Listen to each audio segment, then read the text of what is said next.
శ్రీమన్నారాయణ.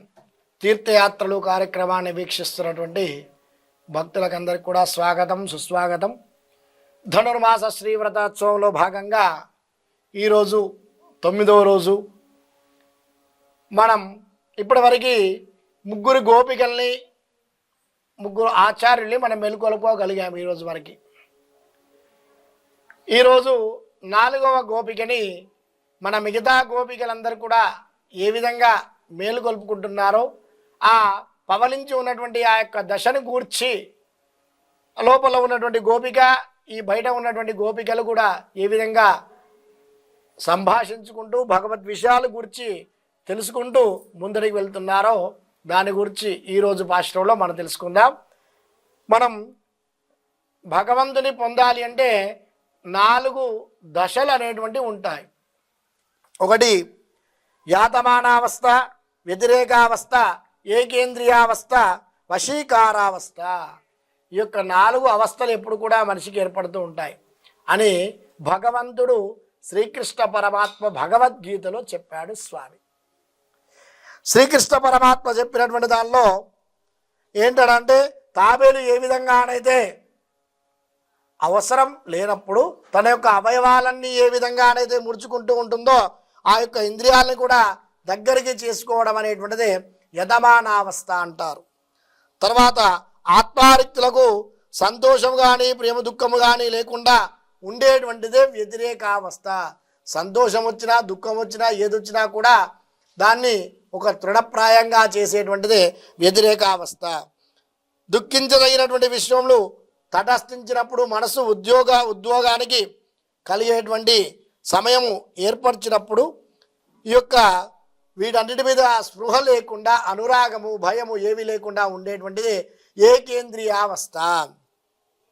తర్వాత క్రోధము లేక భగవద్ విషయం మనసు చేత ఎప్పటికీ కూడా ఒకే దగ్గర ఎటువంటి వాటి మీద కూడా వ్యామోహం అనేటువంటిది లేకుండా ఆ భగవత్ విషయం మీదనే కేంద్రీకరించి దాన్ని గురించి పూర్తిగా తెలుసుకునేటువంటి భగవంతుని ఆ యొక్క విషయంలోకి వెళ్ళిపోవడం అనేటువంటిది వశీకారావస్థ. ఈ యొక్క అవస్థలు ఎవరైతే చక్కగా, అంటే ఈ యొక్క పద్ధతులు ఏ విధంగానే ఎవరైతే చేస్తుంటారో వారికి ఆ భగవంతుడు భక్త సులభుడిగా తొందరగా లభిస్తూ ఉంటాడు అని చెప్పేసి కృష్ణ పరమాత్మ చెప్పాడు. అలాగే ఇక్కడ ఈ 4 గోపికలు కూడా అటువంటి అవస్థలతో, అంటే అటువంటి విధానాలతోటి కూడుకున్నటువంటి వాళ్ళే ఈ 4 మనం మేలుకొల్పుకునేటువంటి ఈ యొక్క గోపికలట.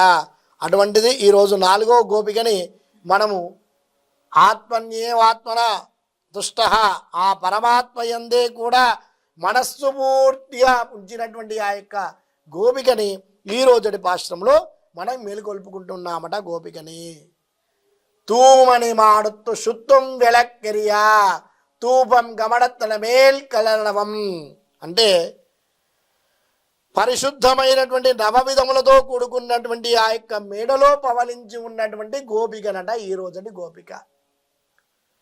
మరి శ్రీకృష్ణ పరమాత్మ అక్కడ ఉన్నటువంటి నందభవనంలో, నందగోకులంలో ఉన్నటువంటి వాళ్ళకందరికి కూడా బంగారంతో కూడుకున్నటువంటి ఇళ్ళన్నీ కూడా ఉన్నాయట పరిపూర్ణంగా అందరికి కూడా. ఆ యొక్క నందగోపుడు కూడా ఎవరికి ఎప్పుడు ఏది ఇబ్బంది లేకుండా తన యొక్క పరిపాలన చేస్తూ ఉండేటువంటి వాడు నందగోపుడు. ఎవరికి ఏది కావాలన్నా కూడా ఇచ్చేటువంటి వాడట. మరి అటువంటి అందులో ఈ గోపిక చాలా విలక్షణమైనటువంటి గోపికనట. అద్దాలతో కూడుకున్నటువంటి ఆ యొక్క మందిరములో పవలించి ఉన్నటువంటి గోపికనట ఈ రోజుటి గోపిక. అంటే భగవంతుని యొక్క పరిపూర్ణమైనటువంటి అనుగ్రహాన్ని పొంది పవలించి ఉన్నటువంటి గోపిక ఈ రోజుటి గోపికనట. అంటే అయ్యో స్వామి ఎక్కడ వెళ్ళిపోతాడో అనేటువంటి భావన లేదు. స్వామి ఎప్పుడు కూడా నా వద్దనే ఉన్నాడు, నాతోనే ఉన్నాడు అనేటువంటి భావనతోటి పరిపూర్ణంగా పవలించి ఉన్నటువంటి గోపికనట ఈ రోజుటి గోపిక.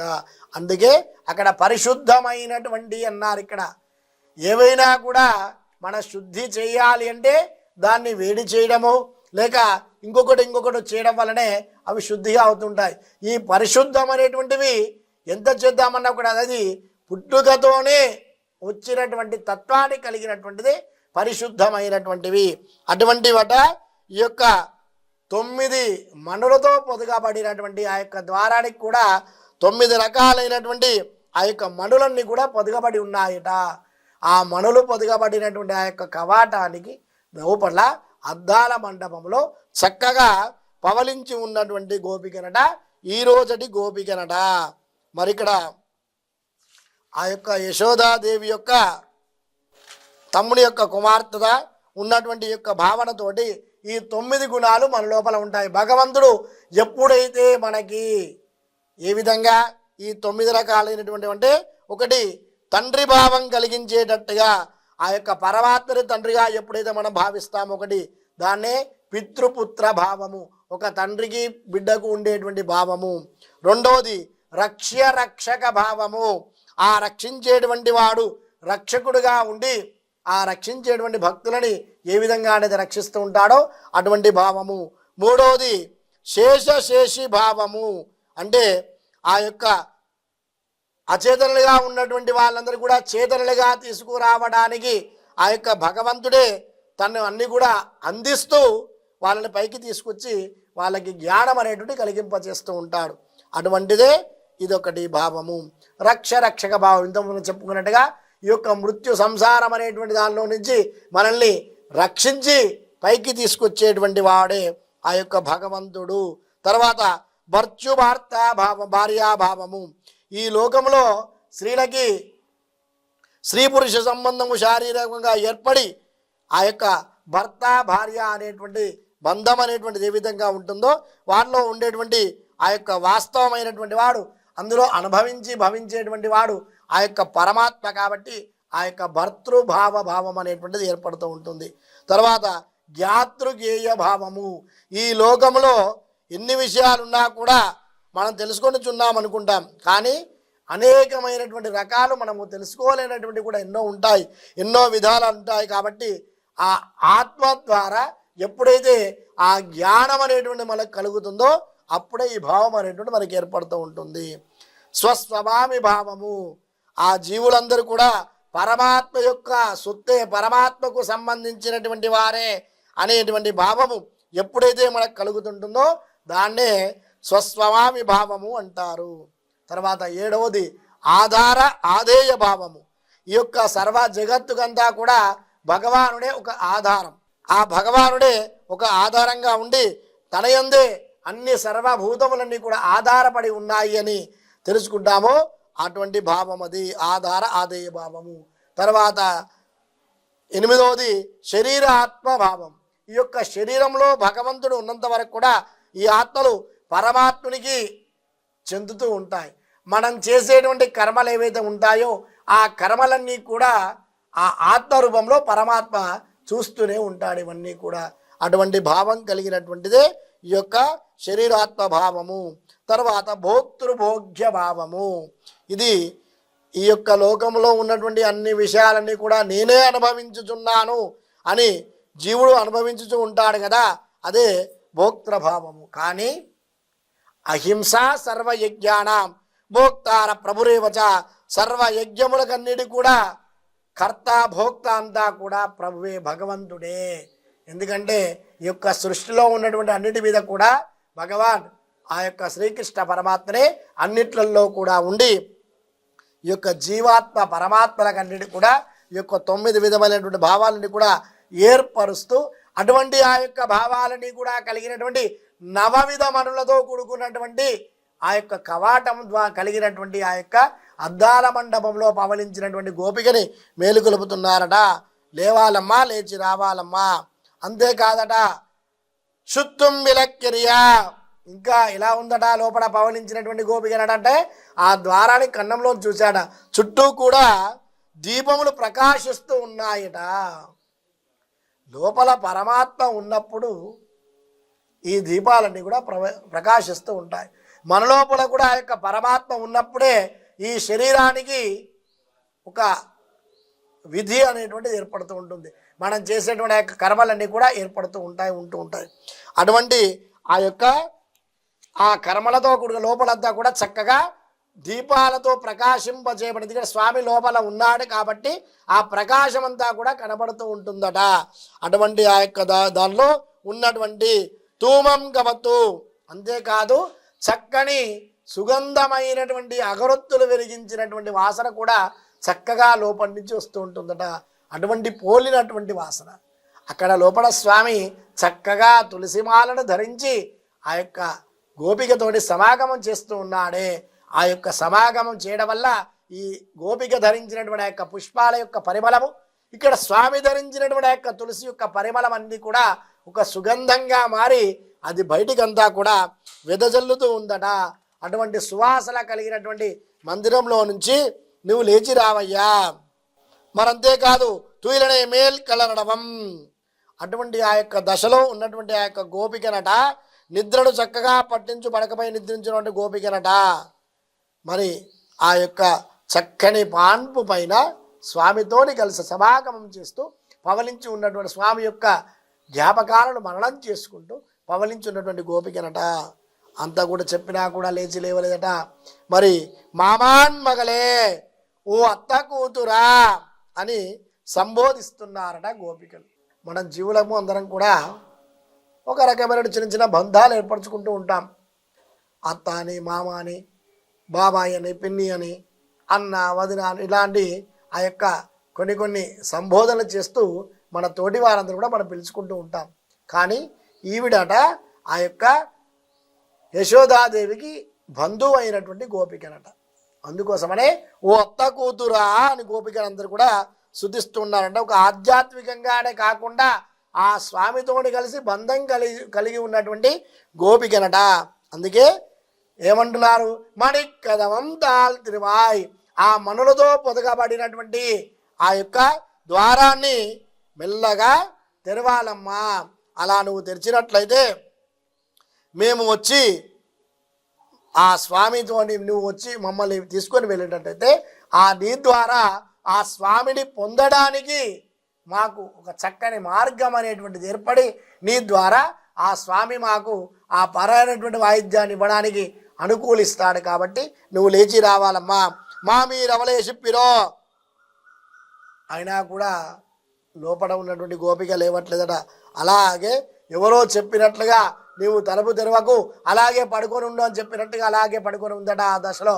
అప్పుడు అంటున్నారు, మామీర్ అవలే చెప్పిరో, ఓ అత్త ఆమెను లేపవమ్మా, నీ యొక్క కోడలు పడుకొని ఉంది కదా, ఆమెని మేలుకొల్పినట్లయితే ఆ భగవత్ ప్రాప్తి పొందడానికి కోసమని మేమందరం కూడా ఉన్మగల్లా మేమందరం కూడా వెళ్దామని చెప్పేసి అనుకున్నాము. కాబట్టి ఆ భగవంతుడే ఉపేయమైనటువంటి దాని ద్వారా ఆ యొక్క మీ కోడలు మాకు ఒక మార్గాన్ని సూచించి స్వామిని పొందడానికి ఒక మార్గాన్ని సూచిస్తానని చెప్పి పవలించుద్ది. కాబట్టి లేపవమ్మ అని చెప్పేసి అన్నారు. ఎంత చెప్పినా కూడా ఆమె వినట్లేదు. అప్పుడు మళ్ళా బయట ఉన్నటువంటి గోపికలు అంటున్నారు, ఉన్మగల్లాడు ఉమయో అండిచ్చవిడో ఆనందలో, ఏమమ్మా నీ యొక్క కూతురు ఏమన్నా మూగదా, ఆమెకి ఏమైనా మాటలు రాకుండా ఉంటాయా అని పలుకుతున్నారట లోపల ఉన్నట్టు. ఎందుకంటే లోపల పవలించినటువంటి గోపిక ఏం మాట్లాడట్లేదట. వాళ్ళ యొక్క తల్లిని కూడా లేపి ఆ యొక్క పాపని లేపమని చెప్పినా కూడా ఏ విధంగా కూడా ఉలుకు పలుకు అనేటువంటి లేకపోవడం వల్ల ఆ బయట ఉన్నటువంటి గోపికలు కొద్దిగా చిన్నగా కోపం కలిగినటువంటి అప్పుడు చెప్తున్నా, ఉండుమగల్లాడు ఉమయో అండిచ్చవిడో ఆనందలో, నీ కూతురు ఏమైనా మూగదా, లేకపోతే మేము పలికేటువంటి మాటలన్నీ కూడా వినబడకుండా చెవుడేమైనా కమ్మరించిందా, లేపాలమ్మా. లేచినట్లయితే ఆ భగవంతుని పొందడం కోసం మేమందరం కూడా వెళ్తాము. లేదంటే ఆనందలో ఏ వ్యాపారం తెలియనట్టుగా చేయకుండా బడలికతో ఉన్నదా, నిన్నటి రోజేమో మా అందరితోని నీకంటే ముందుగానే నేను వస్తాను మిమ్మల్ని అందరు లేపుతానని చెప్పి పడుకొని ఉంది. మరి ఇంకా వేరేమైనా వ్యాపారం చేస్తూ అంటే ఆ శ్రీకృష్ణుని కూడా రహస్యంగా కలిసి ఆ యొక్క స్వామితో సమాగమం చేసి అలాగే అలసిపోయి అలాగే వచ్చి పడుకునుందా. అందుకని ఏమం పెరుద్ర మందిర పట్టాలో, నీవైనా ఆ యొక్క గోపికని లేపి మాకు నిద్ర పట్టకుండా మేమందరం కూడా ఇక్కడికి వచ్చామే, ఇలాగా ఆవిడ ఏ విధంగా పలుకుంటుంది, అందుకోసమని ఆవిడని మేలుకొల్పినట్లయితే మేమందరం కూడా వెళ్ళి ఆ స్వామిని స్తుతించడం కోసం మాయావన్ మాధవన్ వైగుందనుండ్రు నామం ఫలమం నవిండే లోరం బాబాయ్, ఆ మాయావి అయినటువంటి ఆ యొక్క స్వామి మాధవుడైనటువంటి దామోదరుడైనటువంటి ఆ యొక్క స్వామిని కీర్తించడం కోసం మేమందరం కూడా అక్కడికి వెళ్ళి ఆ స్వామిని ఆ వ్రతం చేసేటువంటి యొక్క స్థలంలోకి వెళ్ళి ఆ స్వామిని కీర్తించడానికి మేమందరం కూడా వెళ్దామని చెప్పేసి అనుకుంటున్నాం కదా. అందుకోసమని ఆ గోపికని మేలుకొల్పినట్లయితే మేమందరం కూడా వెళ్ళి ఆ స్వామిని అర్చించి స్వామి ద్వారా ఆ పరారేటువంటి వాయిద్యాన్ని మేమందరం కూడా తీసుకోవాలనుకుంటున్నామమ్మా. అందుకోసమని ఆ మహామాయావి అయినటువంటి ఆ యొక్క స్వామిని కీర్తించడం కోసం మీ యొక్క గోపికని మేలుకొల్పి మాకు పంపించినట్లయితే, ఎందుకంటే అమ్మ ద్వారానే స్వామి అనుగ్రహం లభిస్తూ ఉంటుంది. హ్రీచ్యతే లక్ష్మీత్యపత్నో, ఆ అమ్మ ద్వారానే లక్ష్మీ అనుగ్రహం వల్లనే స్వామి అనుగ్రహం మనకు లభిస్తూ ఉంటుంది. కాబట్టి ఆ యొక్క మాకు తండ్రి అయినటువంటి ఆ యొక్క శ్రీయపతిని కీర్తించడం కోసం నీ యొక్క గోపిక వచ్చినట్లయితే మేము ఆ వైకుంఠవాసుని, ఆ మాయావిని, ఆ దామోదరుణ్ణి, ఆ నారాయణ్ణి కీర్తించడం కోసమై ఆ యొక్క వ్రతం వద్దకు వెళ్ళి ఆ వ్రతాన్ని ఆచరించి మేము ఆ స్వామి యొక్క ద్వారా పరారేటువంటి వాయిద్యాన్ని పొందడానికి మేమందరం కూడా వెళ్తున్నాము. ఆ యొక్క గోపికను లేచి మా వద్దకు పంపించవమ్మా అని చెప్పేసి ఆ లోపల పడుకున్నటువంటి ఆ యొక్క గోపికని భగవత్ జ్ఞానం కలిగి భగవత్ బంధం కూడా కలిగి ఉన్నటువంటి ఆ యొక్క గోపికని ఈరోజు పాశ్రంలో మన గోపికలందరూ కూడా మేలుకొలుపుకున్నారు. జై శ్రీమన్నారాయణ.